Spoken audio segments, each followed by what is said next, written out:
Vous ne le saviez sans doute pas, mais Rimbaud n'était pas seulement un formidable poète, il avait aussi un joli coup de crayon, cela dès son plus jeune âge. Ses tout premiers dessins, quand il avait 10 ans, en 1865, seront mis en vente demain chez Sotheby's à Paris. Il s'agit d'une mini bande dessinée, Mathieu Charrier. Oui, une sorte de bande dessinée, en fait une feuille volante recto-verso avec des dessins dans 7 cases, pages arrachées d'un carnet, et signée de la main du maître, Rimbaud, en bas à droite. Les personnages s'expriment dans des bulles et déjà, on devine un Rimbaud révolutionnaire et anticlérical, comme l'explique Benoît Putemans, expert chez Sotheby's. Celui-ci, par exemple, qui s'intitule Le siège, montre 4 enfants à un balcon, peut-être les 4 enfants Rimbaud, jetant des projectiles sur des bourgeois.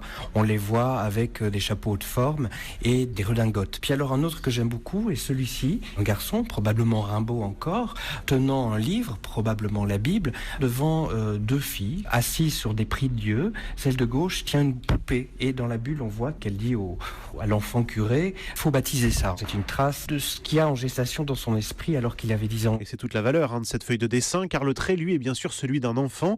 La pièce est estimée plus de 100 000 € et sera mise en vente en même temps qu'un poème de Rimbaud, La rivière de Cassis, qu'il avait offert à Verlaine, poème estimé, lui, entre 200 000 et 300 000 €. Mathieu Charrier. C'est un peu Rimbaud 2, du coup, celui qui fait les dessins. Ouh là là. C'est pas terrible, c'est pas terrible. On coupera au montage.